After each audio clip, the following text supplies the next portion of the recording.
သူပြောရတဲ့စကား that is so fine and life is full of possibility အဲ့စကားလုံးလေးလှတယ် the mind needs both like sonic a wisdom chosen upon a wisely ပေါ့နော်နဲ့ next ကပြောလိုက်တဲ့စကား you serve him well when serving was safe အဲ့ဥစ္စာကိုသူပြောရတာပေါ့နော် everyone who isn't as is an enemy hello အားလုံးမင်္ဂလာပါခင်ဗျာကျွန်တော်ဒီနေ့ပြောမယ့်အကြောင်းအရာကဒီ Game of Thrones ရဲ့ဒီ dialogue တွေအကြောင်းကိုပေါ့နော်အပိုင်းနဲ့အနေနဲ့ကျွန်တော်ဆက်ပြောမှာဖြစ်ပါတယ်ရှေ့ကပြောခဲ့တဲ့အပိုင်းတက်ကပြောခဲ့တဲ့အတိုင်းပေါ့နော် let's go get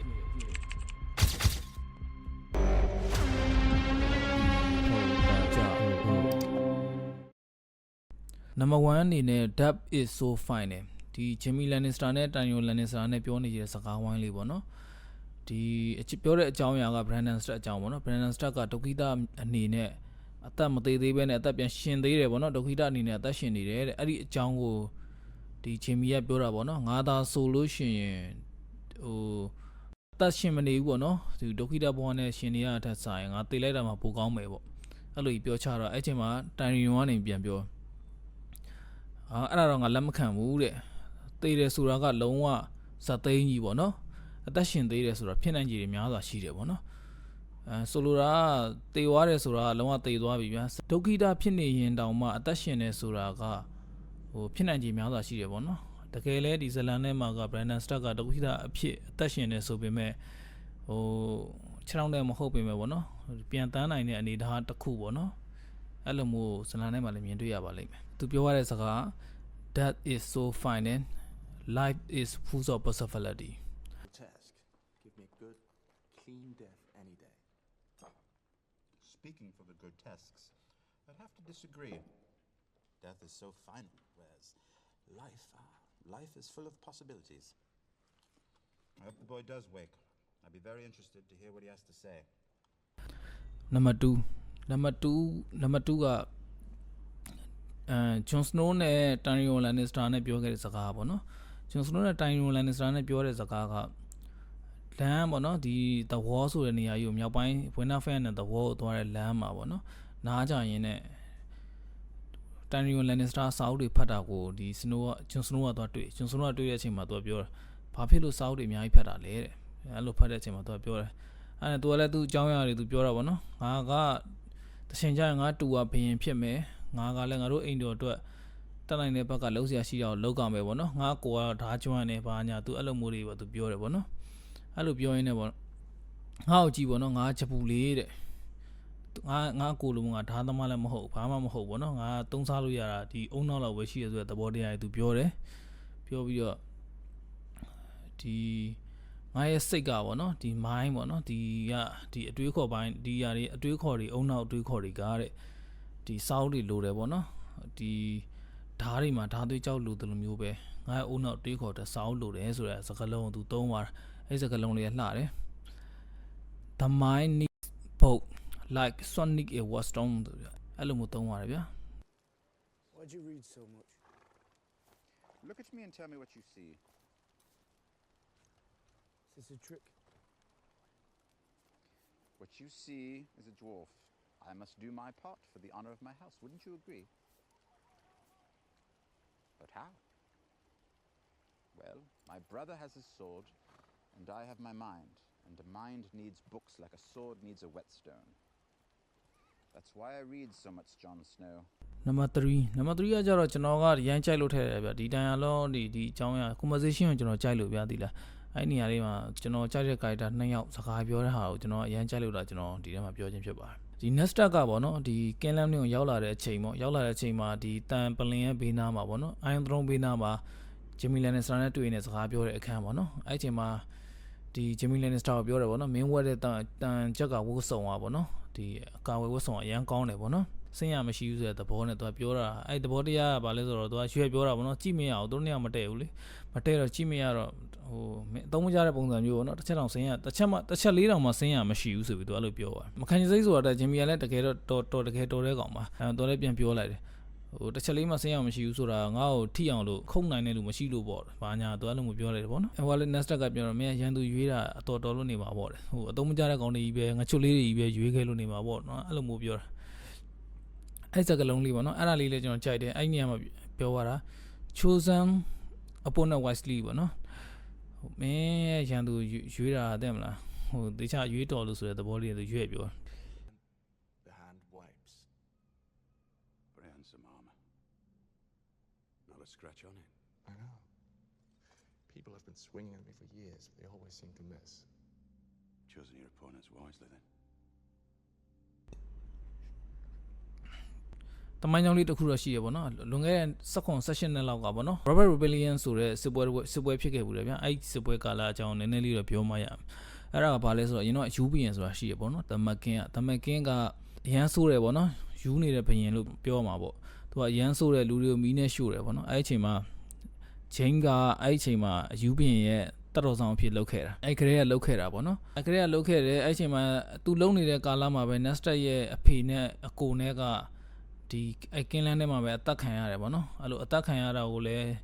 ဂျီမီလန်နစ်စတာလည်းဒီလိုပဲထိုင်ကြည့်ခဲ့ရတယ်ပေါ့နော်သူကဘင်းတက်တော်ဆောင်လည်းဖြစ်တယ်ဆိုတော့ဂရီသစ္စာတွေနဲ့တုံ့နှောင်ခံထားရတယ်ပေါ့နော်တရားကြတာ Robert Rebellion ဖြစ်ပြီး Robert တို့ Nasdaq တို့ကဒီကင်းလန်းတင်းဒီအဲ့လိုချီတက်ပြီးတော့တိုက်ပွဲတွေဝင်ပြီးတော့နောက်ဆုံးအောင်နိုင်တဲ့အချိန်ကြတော့မှ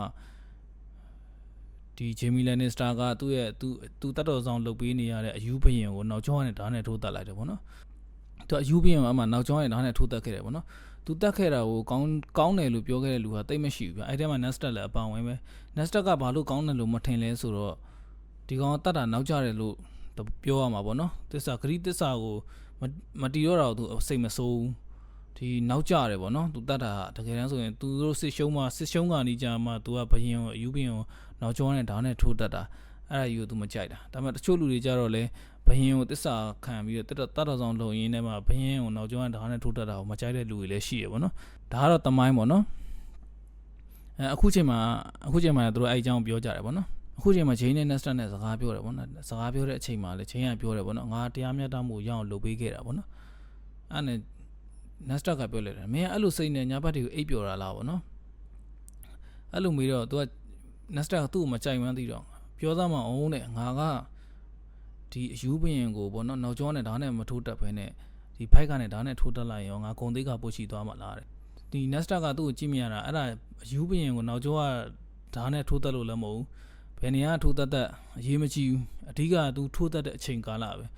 သူကစစ်ရှုံးကနေညမှာထိုးတက်ခဲ့တာ哦Nasdaq ပြောတဲ့စကားရိုးလေးပဲမင်းကအန်ရယ်ကင်းတဲ့အချိန်ကြာမှတာဝန်ကိုကြေတဲ့ကောင်ဆိုပြီးပြောခဲ့တာအန်ရယ်ကင်းတဲ့အချိန်ကြာမှတာဝန်ကြေသွားတာပေါ့နော်တကယ်တော့သူတတ်တဲ့လူကိုအဲ့နဲ့ Nasdaq ကပြောလိုက်တဲ့စကား you sub him well one seven was safe အဲ့ဒါမြောက်ပိုင်းသားတွေရဲ့ခံယူချက်တွေနဲ့လည်းဆိုင်တယ်ပြမြောက်ပိုင်းသားတွေကဟိုတစ္ဆာရှိရင်လည်းရှိမရှိရင်လည်းအတတ်နိုင်ဆုံးပေါ့နော်အစောဆုံး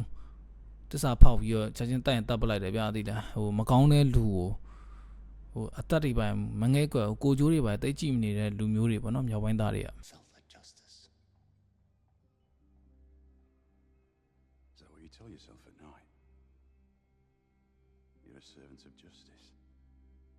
That you were avenging my father when you shoved your sword in Aerys Targaryen's back. Tell me, if I stabbed the Mad King in the belly instead of the back, would you admire me more? You served him well. When serving was safe.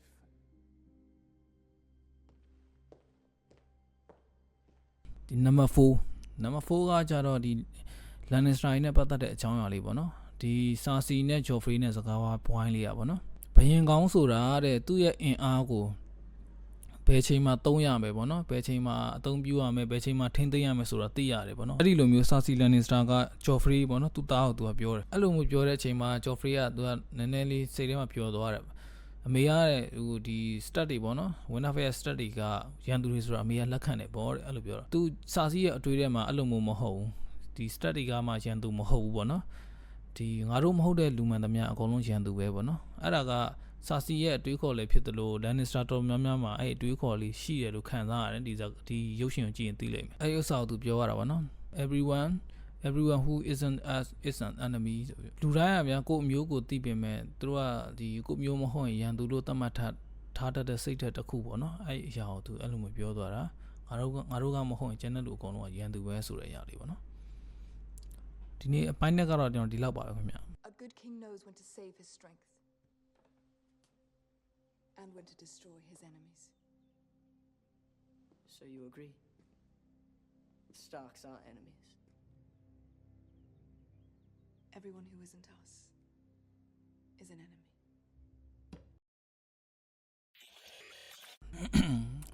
ဒါကတော့ bonus dialogue လေးပေါ့နော် bonus dialogue လေးဒါပါလဲဆိုတော့ Joffrey နဲ့ Tyrion Lannister စကားပြောတဲ့အခါပေါ့နော် Joffrey နဲ့ Tyrion Lannister စကားပြောတဲ့အချိန်မှာ Joffrey ကပေါ့နော်ဟိုမိမရဲ့ငိုကြီးတောင်လည်းမကြားချင်ဘူးပေါ့နော်ခလေးလေးအဲ့ဒီ Brandon ထက်ဒုက္ခိတဖြစ်သွားတာဝမ်းနေချောင်းတွေပါသူမပြောချင်ဘူးပေါ့နော်Tyrion Lannister သွားပြောစေချင်တာပေါ့နော်မင်းစိတ်မကောင်းဘာညာသွားပြောသူကောင်းတွေလှုပ်တဲ့အရာသွားပြောလို့ပြောမပြောချင်ဘူးဘာညာလို့ပြောတဲ့အချိန်မှာဒီ Tyrion က Joffrey ကိုပါရတယ်ပေါ့နော်အဲ့ဒီအခန်းလေးပါပဲနော် Do you understand ဆိုပြီးတော့ဒါလေးလည်း bonus ပါ I can't stand the wailing of women. One word, and I hit you again. I'm telling Mother. Go. Tell her. But first you will get to Lord and Lady Stark, and you will fall on your knees in front of them and tell them how very sorry you are, that you are at their service and that all your prayers are with them. Do you understand? You can't. Do you understand?